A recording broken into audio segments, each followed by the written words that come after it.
Today we gonna talk about the movie called I boy जो कि आई थी सन 2017 में। ये एक साई-फाई सस्पेंस और सुपर हीरो जॉनरा की मूवी है और जैसा कि हर बार मैं 10-10 के स्लॉट में अपनी ऑडेक्स की सीरीज की मूवीज लेकर आता हूं, तो ये आज उसी के स्लॉट की लास्ट इंस्टॉलमेंट है, जिसके बाद में अब इस सीरीज को मैं 2 महीने बाद स्टार्ट करूंगा। ऑडेक्स यानी कि ऑन डिमांड एक्सप्लेनेशन, जहां पर आपके द्वारा बताई गई सारी मूवीज को मैं डीप एनालाइज करके फिर उन मूवीज को आपके लिए लेकर आता हूं। एंड एज यूजुअल जैसी आपकी डिमांड वैसा मेरा काम। So now without wasting any time चलिए आते हैं इस कहानी की मेन स्टोरी लाइन की तरफ, जिसकी शुरुआत में यूएसए में हम इस कहानी के one of the lead character Tom को देख पाते हैं, जो कि अपने घर में स्टडीज कर रहा था। मॉर्निंग में उठकर वो अपने फ्रेंड डैनी के साथ में स्कूल चला जाता है। वहीं उसकी मुलाकात उसकी क्लासमेट लूसी से भी होती है, जो कि उससे कहती है कि वैसे तुम पढ़ाई में काफी ज्यादा होशियार हो, हमारे एग्जाम्स आने वाले हैं और मुझे तुम्हारी हेल्प की जरूरत है, तो क्या तुम मेरी नोट्स बनाने में हेल्प करोगे। जिस पर टॉम भी ज्यादा कुछ बिना सोचे उसे हाँ कह देता है, क्योंकि कहीं ना कहीं वो उसे अपना क्रश मान चुका था।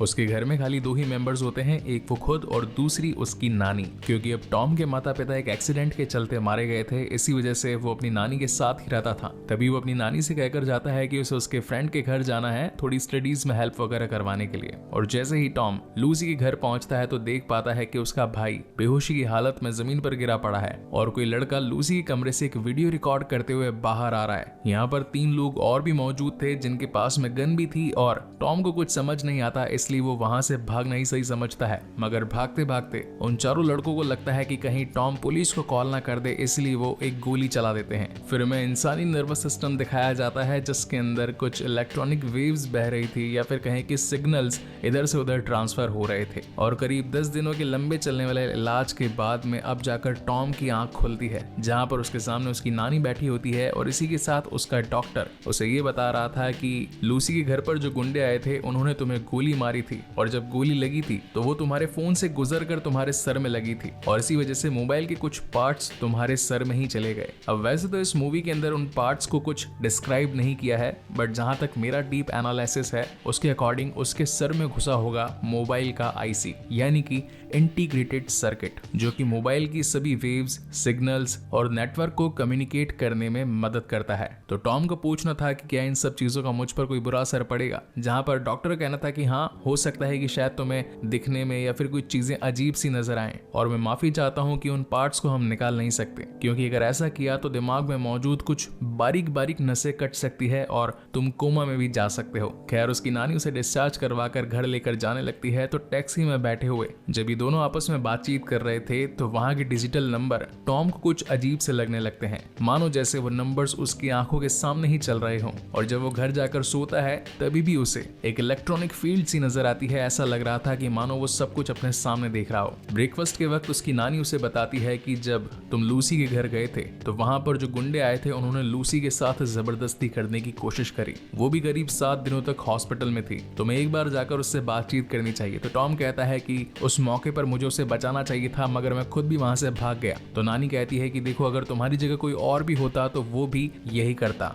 खैर अब ज्यादा सोचो मत, उसे जाकर बात करके आओ। और जब टॉम नीचे फूल की दुकानों से फूल लेकर लूसी के घर जाने लगता है तो पास ही खड़ी लड़की जो कि फोन पर बातचीत कर रही थी वो उसकी आवाज को बिल्कुल क्लियरली सुन पा रहा था। लिफ्ट में ऊपर जाते वक्त उसे यूजीन और गनशॉट नाम का एक लड़का मिलता है, जो कि उसे कहीं ना कहीं देखा हुआ नजर आ रहा था, जिन्हें देखकर टॉम को लगता है कि मैंने कहीं ना कहीं तो इन्हें जरूर देखा होगा। खैर वो उन बातों पर ज्यादा ध्यान नहीं फरमाता और पहुंच जाता है लूसी के घर पर, जहां पर उसकी मुलाकात पहले उसके भाई से होती है, जिसकी हालत भी खराब थी क्योंकि गुंडों ने उसके मुंह पर मुक्के वगैरह मार दिए थे। तभी टॉम की नजर उसके वाईफाई पर जाती है, जहां के सिग्नल्स को वो अच्छे तरीके से देख पाता है कि इस घर में आने के बाद किस किस का मोबाइल इस पर कितनी बजे कनेक्ट हुआ। तभी उसे बैड बॉय नाम का एक सिग्नल भी दिखाई पड़ता है, मगर वो उस पर ध्यान न देकर लूसी के कमरे में चला जाता है। लूसी से बातचीत करने पर उसे मालूम चलता है कि करीब 4 लड़के थे जो कि उसके साथ जबरदस्ती करके उसकी वीडियो वगैरह बनाने आए थे और वो कहीं ना कहीं नशे में भी लग रहे थे। लेकिन अच्छा हुआ तुम टाइम पर आ गए, अगर तुम उस वक्त घर में नहीं आते तो शायद वो मेरे साथ और भी कुछ बुरा कर सकते थे। मुझे अफसोस है कि उन्होंने तुम्हें गोली मारी, मगर अच्छी बात यह है कि तुम्हारी जान नहीं गई। इन सब बातों को सुनने के बाद में जब टॉम वापस घर पर आता है तो अपने घर के आसपास के इलेक्ट्रॉनिक डिवाइसेस में से निकलती हुई वेव्स, सिग्नल्स और नेटवर्क को देख पाता है, जो कि उसकी आंखों के सामने बिल्कुल विजिबल थे। और जब वो घर का पर्दा हटाता है तो पूरे शहर भर के नेटवर्क उसे दिखाई पड़ते हैं। इतने सारे सिग्नल देखकर तो उसका खुद का सिग्नल उड़ जाता है और वो बेहोश होकर नीचे नीचे गिर जाता है। अगली सुबह जब वो तैयार होकर स्कूल के लिए निकलता है तो वो अपने खास दोस्त डैनी को ये सारी बातें बताता है कि आजकल उसे सारे सिग्नल्स वगैरह दिखाई देने लगे हैं। तो डैनी कहता है कि ये सारी फिजूल की बातें हैं,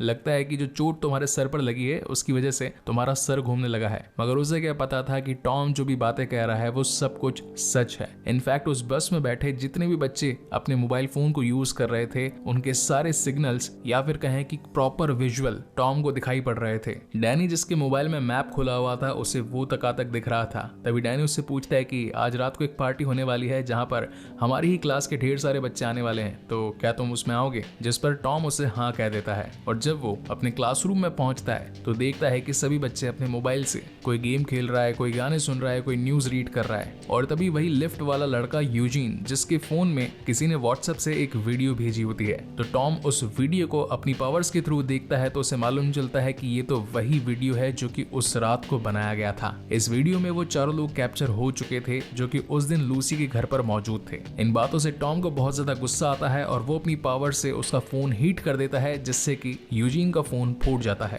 तभी सीन शिफ्ट होता है रात में जहां पर टॉम को उसके बेस्ट फ्रेंड डैनी ने एक पार्टी में बुलाया था। इस पार्टी में डैनी के अलावा वहां पर और भी लड़के मौजूद थे और इन लड़कों में यूजीन भी था जिसके फोन में वो वीडियो था। टॉम जान चुका था कि इस पूरे कांड में यूजीन ही मेन कड़ी है, इसीलिए वो गुस्से से उसे घूरने लगता है। तभी यूजीन को गुस्सा आ जाता है और वो उसे लड़ने के लिए आगे आता है, लेकिन तभी डैनी आकर बीच बचाव करके उन दोनों की ही फाइट रुकवा देता है और कहता है कि यार मैंने तो तुम्हें यहाँ पर एक पार्टी एंजॉय करने के लिए बुलाया और तुम यहाँ पर लफड़े कर रहे हो। टॉम को वहां से निकल जाने में ही भलाई लगती है, मगर रास्ते में आगे जाते वक्त उसे लूसी के मैसेजेस आने लगते हैं। अब यहाँ पर वो बिना फोन को उठाए या फिर बिना कोई लैपटॉप वगैरह खोले अपनी स्क्रीन पर ही अपनी आंखों के सामने आते हुए विजुअल्स के थ्रू ही रिप्लाई भी कर रहा था। और इनके बीच में बातचीत होती है कि क्या ये फ्री है, कहीं शाम को ऊपर टेरेस पर मिल सकते हैं, जहाँ पर लूसी भी हाँ कह देती है और फिर ये दोनों टेरेस पर मिलते हैं। जहाँ टॉम का कहना था कि तुम स्कूल नहीं आई, जहाँ पर लूसी का बताना था कि आजकल स्कूल आने में मुझे डर लगता है। इस पर टॉम कहता है कि अब तो एग्जाम भी आने वाले हैं, अगर डर डर कर जियोगी तो एग्जाम कैसे दोगी? जिस पर लूसी भी हंसते हुए हाँ कह देती है और अगले दिन स्कूल आने के लिए कहती है। वही रात को सोते वक्त टॉम अपनी पावर्स के थ्रू बहुत सारी वेबसाइट्स को चेक करता है जहाँ पर मोबाइल को हैक कैसे किया जाए ये सब कुछ वीडियोस देखने लगता है। और नेक्स्ट मॉर्निंग यूजीन का जो बेस्ट फ्रेंड यानी कि शॉटगन होता है वो उसका मोबाइल पूरी तरीके से हैक कर लेता है। ये लोग गए होते हैं बेसिकली एक ड्रग माफिया से कुछ ड्रग्स की पुड़ियाएं लेने के लिए, लेकिन कार में जो बंदा बैठा था उसने गन शॉट को दूर कर दिया था और बोला था कि खाली मैं यूजीन से ही बात करूंगा, तू अभी दूर जा। अब बेसिकली यहाँ पर टॉम ने सिर्फ और सिर्फ गन शॉट का ही मोबाइल हैक किया था, इस वजह से यूजीन और उस माफिया के बीच में क्या बातें होती है वो सुन नहीं पाता और रात को जो भी गन शॉट कर रहा होता है वो सारी की सारी वीडियो कैप्चर अपने दिमाग से कर लेता है। नेक्स्ट मॉर्निंग जब पूरी स्कूल के अंदर असेंबली में प्रिंसिपल एक स्पीच दे रहे होते हैं तो वहां पर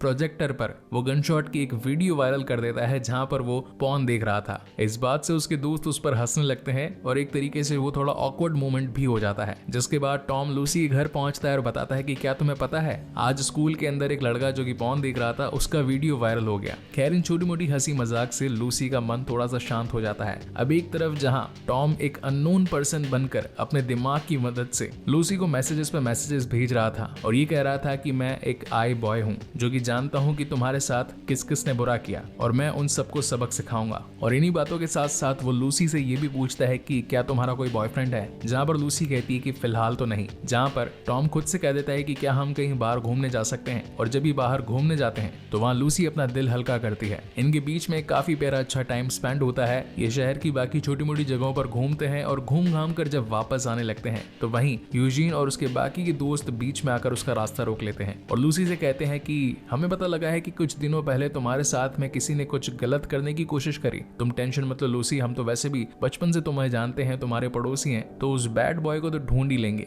मामला थोड़ा गड़बड़ाने वाला था कि तभी टॉम अपनी पावर्स का इस्तेमाल करके उन सभी के फोन्स में ये मैसेजेस कर देता है कि रॉन्ग गाय, यानी कि टॉम वो लड़का नहीं है जिसे तुम ढूंढ रहे हो। क्योंकि अभी तक इन सब के दिमाग में ये कहीं ना कहीं ख्याल आ चुका था कि हम सबको जो मैसेजेस वगैरह भेज रहा है, हमारी जो बातें सुन रहा है वो जरूर टॉम होगा। खैर इन बातों से लूसी को बहुत ज्यादा बुरा लगता है और वो चली जाती है अपने रूम में सोने के लिए। लेकिन अब टॉम का दिमाग घूम चुका था और वो उसका बदला लेने के लिए इन सभी को सबक सिखाना चाहता था। इसी बीच ये चारों लड़के एक कार को चोरी करके अपनी रात को रंगीन करने वाले थे, मगर इनसे यही हो जाती है सबसे बड़ी गड़बड़, क्योंकि वो कार जिसके अंदर ऑलरेडी एक इंटीग्रेटेड सर्किट था उसे कंट्रोल कर लेता है टॉम। वो उस कार के दरवाजे बंद कर देता है और रेडियो के थ्रू इनसे बातचीत कर करता है और कहता है कि क्या तुम ही वो थे जिन्होंने उस रात लूसी के साथ में गड़बड़ काम किए थे और उसकी वीडियो बनाकर पब्लिक में वायरल करने वाले थे। जहाँ पर ये चारों अपनी मिस्टेक मानते हैं। इसी के साथ टॉम उनसे पूछता है कि तुम्हारे पास में गन कहाँ से आई, तो गन शॉट बताता है कि हमें वो गन कज ने दी, यानी कि इसका मतलब इनके ऊपर इनका भी एक बॉस था।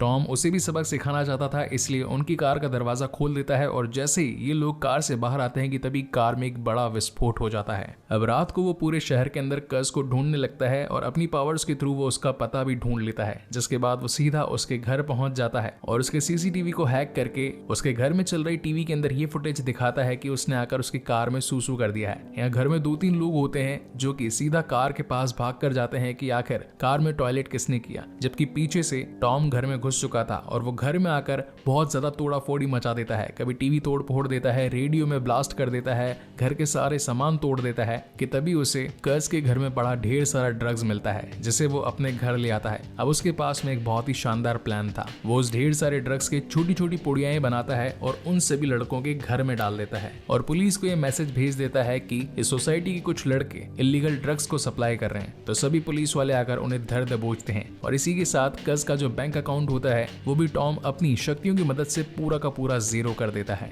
वहीं टॉम की नानी टॉम से कहती है कि आजकल तुम खोए खोए रहते हो, बस एक ही जगह बैठा रहते हो तो सोचते ही रहते हो, ऐसा लगता है मानो कि कहीं खो से गए हो। मगर नानी जी को क्या पता कि उसकी आंखों के सामने सारे इलेक्ट्रॉनिक विजुअल्स आ रहे होते हैं। वही रात को कज अपने बॉस एल्मन को कॉल करके बताता है कि आपने जो ड्रग्स मुझे दिया था वो ड्रग्स कोई मुझसे चुरा कर ले गया है। इनफैक्ट अब तो मेरा बैंक अकाउंट भी जीरो हो चुका है, मुझे थोड़े और पैसे और ड्रग्स चाहिए। आप घबराइए मत, आपका माल सेफ रहेगा और आपका मुनाफा भी आपको जल्द ही मिल जाएगा। उसकी बातों को दूर खड़ा टॉम सुन रहा था और वो अपने नर्वस सिस्टम के अंदर अब एल्मन को ढूंढने लगता है, जहाँ पर उसे अब ये भी पता चल जाता है कि इसका भी एक और बॉस है। इतनी रात को घर से बाहर जाना और फिर लेट घर पर आना, नानी को इन बातों से गुस्सा आता है और वो टॉम से कहती है कि आखिर तुम बिना बताए कहाँ चले जाते हो, रात रात भर बाहर रहते हो। जहाँ पर टॉम कहता है कि आप मेरी माँ नहीं हो और वैसे भी अब मैं बड़ा हो चुका हूँ तो मुझे ये पूछने की जरूरत नहीं है कि मैं कहाँ से आ रहा हूँ और कहाँ पर जा रहा हूँ। जहाँ पर नानी को उसके बारे में टेंशन होने लगती है और वो जाकर उसके बेस्ट फ्रेंड डैनी से कहती है कि क्या तुम टॉम पर नजर रख सकते हो, क्योंकि जब से उसके दिमाग पर गोली लगी है वो कुछ अलग सा बिहेव कर रहा है। और अब जैसा कि कज ने ऑलरेडी एल्मन से बात कर ली थी तो उनका एक बड़ा कंसाइनमेंट आने वाला होता है, तो टॉम अपनी साइकिल से उसका पीछा करने लगता है और जहां जहां भी कज अपनी गाड़ी के साथ जाने लगता है तो टॉम उसका पीछा करता रहता है। मगर एक मोमेंट पर कज अपना मोबाइल फोन कचरे के डब्बे में फेंक देता है, जहां से उसे सिग्नल मिलने बंद हो जाते हैं। लेकिन अब टॉम की पावर्स बहुत ज्यादा एनहांस्ड हो चुकी थी, तो वो शहर में चलने वाले ऊपर हेलीकॉप्टर्स को हैक कर लेता है जो कि रोड पर जा रही सारी गाड़ियों को ट्रैक कर रहे थे। तभी उसे कज भी मिल जाता है और उसका पीछा करते करते वो अपने पबजी के जॉर्जियो पोल जैसी जगह पर पहुंचता है, जहां पर ढेर सारे कंटेनर्स थे और उन्हीं में से बीच में से एक बड़ा कंटेनर था जिसमें ढेर सारे ड्रग्स पड़े थे। लेकिन वहां पर बहुत सारे गुंडे मौजूद थे, तो फटाफट से टॉम फाइटिंग स्किल्स के वीडियोस देखने लगता है और जैसे जैसे करके एक एक गुंडे उसके सामने आते हैं वो किसी की हड्डी तोड़ता है तो किसी के मुंह पर मुक्का मारता है और उन्हें गिराकर उस कंटेनर में भरे ड्रग्स में आग लगा देता है कि तभी पीछे से कोई शख्स आकर उसके सर पर एक जोरदार डंडा मारता है और उसे सब मिलकर मारने लगते हैं। अपने आप के बचाव के लिए टॉम वहां की फ्रीक्वेंसी के बेस को हाई कर देता है जो कि इंसानी कान बर्दाश्त नहीं कर सकते थे और देखते ही देखते हर कोई उसे छोड़ देता है। तब टॉम वहां से अपनी जान बचाकर भागता है, लेकिन सर पर पड़े खैंच के डंडे की वजह से वो रास्ते में ही गिर जाता है और जब सुबह उसकी आंख खुलती है तो वो अपने आप को शहर के बाहर पाता है। जब वो घर वापस आने लगता है तो लूसी देखती है कि टॉम के चेहरे पर बहुत सारे निशान हैं, इसका मतलब वो कहीं ना कहीं मारपीट करके आया है। टॉम उसे समझाता है कि बस ये स्कूल के गंदे बच्चे जो कि आए दिन मेरे पीछे पड़े रहते हैं, मगर मैं जल्दी इनसे पीछा छुड़ा ही लूंगा। लेकिन जब उनकी नजर पीछे घूमती तो वो देख पाते हैं कि शॉटगन को किसी ने जान से मारकर सोसाइटी में लटका दिया है। हो ना हो ये काम एल्मन का था। टॉम अब बहुत ज्यादा उदास हो चुका था क्योंकि वो तो सिर्फ इन्हें सबक सिखाना चाहता था, किसी की जान लेने का इरादा उसका बिल्कुल भी नहीं था। इसलिए वो जाकर डॉक्टर से बातचीत करता है और पूछता है कि मेरे दिमाग में जो सर्किट लगा हुआ है क्या आप उसे निकाल सकते हैं, क्योंकि इसके होने से मेरे सर में बहुत ज्यादा दर्द होने लगा है। जहाँ पर डॉक्टर कहते हैं कि अगर हमने उसे निकाला तो तुम्हारा दिमाग पूरी तरीके से डेड हो सकता है, अब तुम्हें इसी के साथ ही जीना होगा। जब हॉस्पिटल से टॉम वापस आता है तो देख पाता है कि कज का जो बॉस यानी कि एल्मन, जिसे वो पिछले कुछ दिनों से ढूंढ रहा था, वो तो उसके घर में ही होता है। लेकिन आखिर वो घर तक पहुंचा कैसे? जहाँ पर एल्मन बताता है कि हमारी मदद तुम्हारे बेस्ट फ्रेंड डैनी ने ही तो करी है, वो भी चंद पैसों के बदले। इसी के साथ उसने हमें ये भी बताया कि तुम काफी खास लड़के हो जो कि आसमान में मोबाइल की रेज, सिग्नल्स, नेटवर्क सब कुछ देख सकते हो और उन्हें हैक भी कर सकते हो। अब मैं चाहता हूँ कि ये सारी हैकिंग तुम मेरे लिए करो, ये पकड़ो मेरा फोन और इसमें फटाफट से यूरो भर दो, और अगर ऐसा नहीं किया तो मैं तुम्हारी नानी इसी के साथ तुम्हारी बेस्ट फ्रेंड लूसी को खत्म कर दूंगा। जैसे ही टॉम लूसी का नाम सुनता है तो वो लूसी के फोन को ट्रैक करने की कोशिश करता है और उसे ये मालूम चल जाता है कि लूसी इस वक्त इनके कब्जे में है।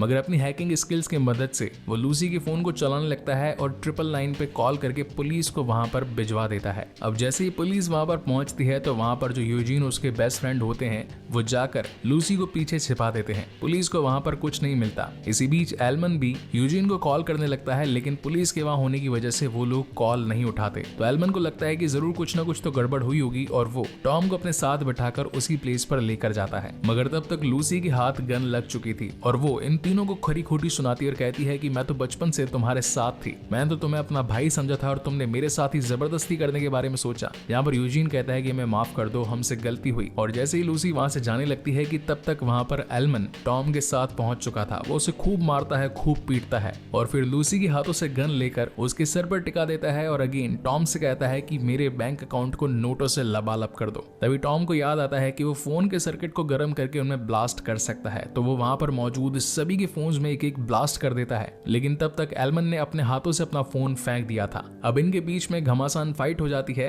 देखा जाए तो टॉम तो बस एक नॉर्मल सा लड़का था, जबकि एल्मन ज्यादा बड़ा और ताकतवर था, तो वो उसके सर पर बहुत सारे डंडों के वार कर देता है। एट द एंड लूसी वहां पर पहुंच जाती है जिसके हाथ में गन होती है और वो एक एयर फायर करती है और कहती है कि अगर तुमने और कुछ किया तो मैं तुम्हें शूट कर दूंगी। मगर फिर भी एल्मन मानता नहीं और वो उसकी तरफ उसे मारने के लिए आगे बढ़ रहा होता है, जिस पर टॉम को बहुत ज्यादा गुस्सा आ जाता है और वो वहां के नेटवर्क की सारी पावर मिलाकर एक जोरदार ब्लास्ट करता है, जिसकी वजह से एल्मन वहीं पर मारा जाता है। फिर सीन शिफ्ट होता है हॉस्पिटल में, जहां पर उसकी नानी उसके पास बैठी थी और बताती है कि तुमने लूसी की जान बचाकर मेरा सर फक्र से ऊंचा कर दिया। अब सारी चीजें नॉर्मलाइज हो चुकी थी। इसी के साथ उसकी एक आम जिंदगी भी शुरू हो चुकी थी। जब टॉम अपने घर पर स्कूल से वापस आ रहा था तो रास्ते में उसे डैनी मिलता है। वो उसे कहता है कि मुझे माफ कर दो कि मैंने कुछ पैसों के बदले एल्मन को तुम्हारे घर का पता बता दिया। जहां पर टॉम उसे ये बात भी रिवील करता है कि उस दिन 4 नहीं 5 लोग थे और जो शख्स वीडियो बना रहा था वो और कोई नहीं, वो तू ही था। मैं चाहता तो तुझे भी सबक सिखा सकता था, मगर तू मेरा बेस्ट फ्रेंड था, इसलिए मैंने तुझ पर कोई भी एक्शन नहीं लिया। खैर अब भला ही चाहता है तो अब हमेशा के लिए मुझसे दूर रहना। वहीं कहानी के एंड में हम लूसी को देख पाते हैं जो कि इस वक्त एक अच्छी सी चादर पर ढेर सारे खाने के लिए, या फिर कह सकते हैं कि एक कैंडल लाइट डिनर जैसा सेटअप लगाकर टॉम के पास आई होती है और कहती है कि शायद मैंने अपना नया बॉयफ्रेंड ढूंढ लिया है और वो और कोई नहीं तुम ही हो। और इसी के साथ